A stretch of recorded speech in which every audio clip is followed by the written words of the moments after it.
Media में बने रहने के लिए दिग्विजय सिंह जी इस प्रकार के क्रियाकलाप करते रहते हैं।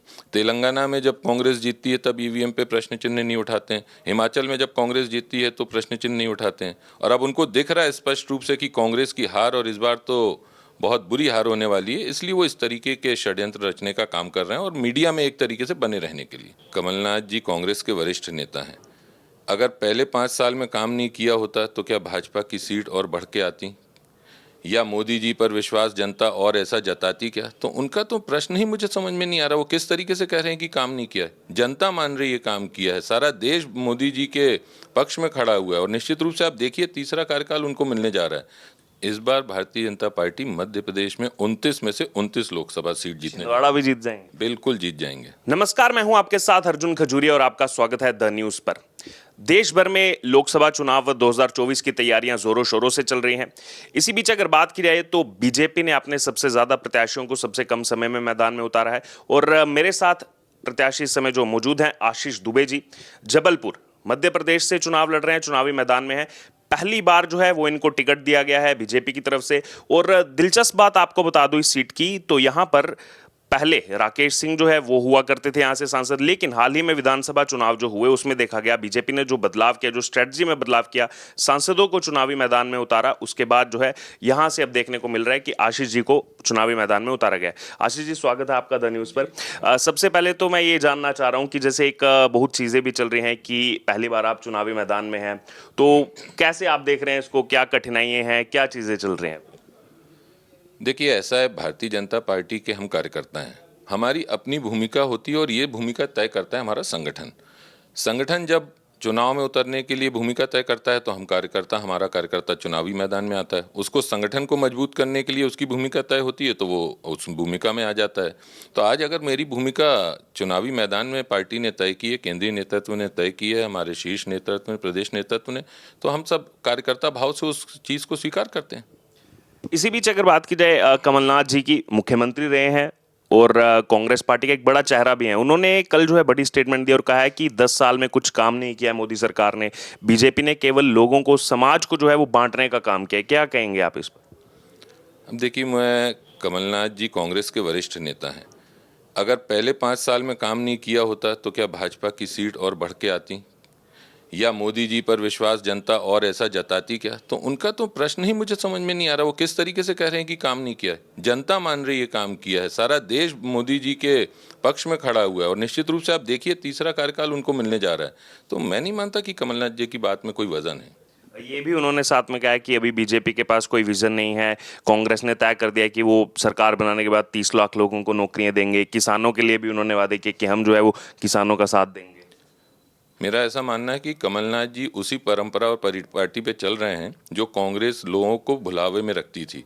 लोगों से वादे करके उसको भूल जाना, ये काम उन्होंने शुरू से किया है और वो आज भी उस क्रम को, चूंकि वो उस पीढ़ी से ही हैं, उन नेताओं के साथ उन्होंने कांग्रेस के काम किया है जो ये करते आए हैं, इसलिए वो कुछ भी नया नहीं कर रहे हैं। और भारतीय जनता पार्टी की सरकार बनने के बाद मोदी जी के हाथों में जब इस देश का नेतृत्व आया तो आप देख रहे हैं कितना आमूलचूल परिवर्तन प्रत्येक क्षेत्र में हुआ। आज भारत एक विकसित राष्ट्र की श्रेणी में आ रहा है। इससे बड़ी बात और क्या हो सकती है? मध्य प्रदेश में 29 सीटें हैं। पिछली बार का रिजल्ट देखे तो 28 बीजेपी, एक कांग्रेस के पास गई थी, वो उनके बेटे जो नकुलनाथ जीते थे। इस बार फिर से नकुलनाथ छिंदवाड़ा से मैदान में है और कमलनाथ जी ने यह भी कहा है कि हम 12 से 14 सीटों पर बहुत तगड़ी फाइट दे रहे हैं और हो सकता है हम जीत भी जाएं 12 से 14 सीटें इस बार चुनाव में मध्य प्रदेश से।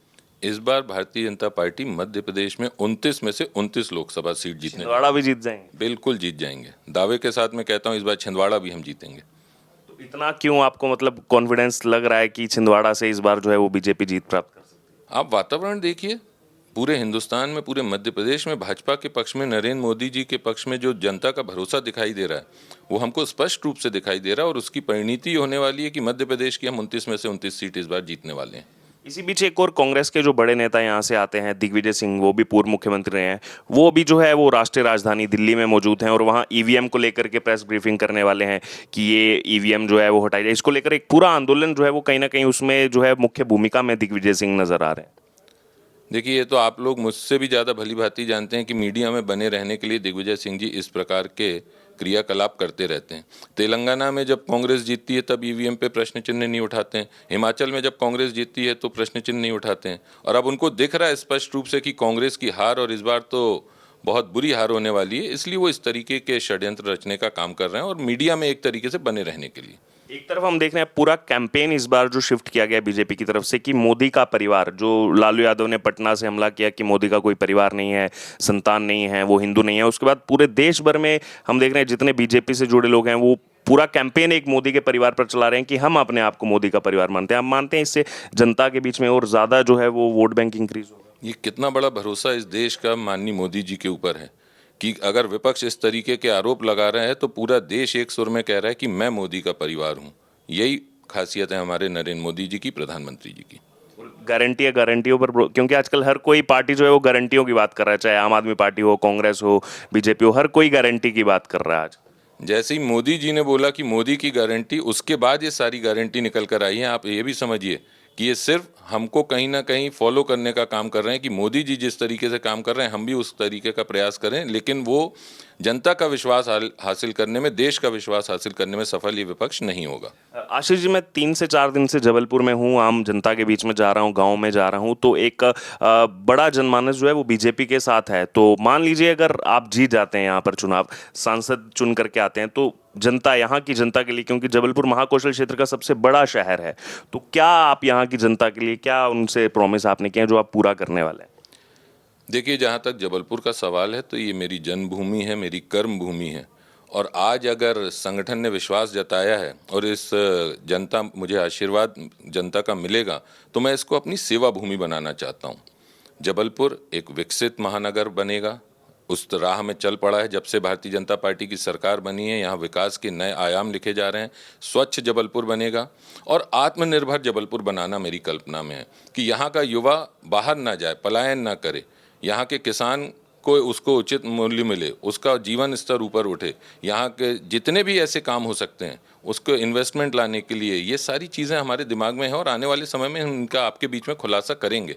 तो जबलपुर को लेकर एक बहुत बड़ा विजन है, उसको समय आने पर आपको हम बताएंगे। एक आखिरी कमेंट, क्योंकि जब से मैं यहाँ घूम रहा हूँ देख रहा हूँ लोग जो बता रहे हैं कि जैसे नर्मदा जी यहाँ पर हैं, वहाँ भी मैं गया, बेड़ा घाट गया, तो तमाम ऐसी चीज़ें, वहाँ मूवीज़ की भी लगातार शूटिंग होती रही है। तो टूरिज्म हब के नाते क्या जबलपुर आगे जो है चल करके बन सकता है ऐसा बड़ा टूरिज्म हब यहाँ? जबलपुर में पर्यटन को लेकर असीम संभावनाएं हैं। माँ नर्मदा हमारे जबलपुर की जो जीवनदायिनी है उससे जुड़े और ऐसे अनेक और भी चीज़ें हैं प्राकृतिक जबलपुर में जिनका सौंदर्य है या जिनको हम आगे विकसित कर सकते हैं। निश्चित रूप से पर्यटन में आने वाले समय में अभी और भी काम करने की गुंजाइश है, संभावनाएं हैं, उसको भी लेकर हम काम करेंगे। इसीलिए मैंने आपसे कहा कि ऐसे हर क्षेत्र में जबलपुर एक ऐसी जगह है कि यहाँ पर विकास की असीम संभावनाएं हैं। पर्यटन में लेकर यहाँ पर युवा एक ऐसी मात्रा में शक्ति में है कि उसका भी हम सदुपयोग करेंगे। विकास को लेकर हमारे दिमाग में बहुत से खाका है, उसको समय आने पर हम आपको निश्चित रूप से आपके साथ शेयर करेंगे। तो ये आपने सुना हमारे साथ एक्सक्लूसिव आशीष दुबे जी, जो इस बार चुनावी मैदान में है और पहली बार चुनाव लड़ रहे हैं जबलपुर से, और अपनी तमाम बातें रखी प्रदेश भर में जो चल रहा है उसको लेकर भी, और साथ साथ जबलपुर जहां से प्रत्याशी हैं वहां की जनता के लिए भी बताया कि क्या क्या काम करने वाले हैं अगर चुन करके आते हैं। तो आपकी इस पूरी चर्चा से जो भी राय हो आप जरूर हमारे साथ कमेंट बॉक्स में शेयर करें।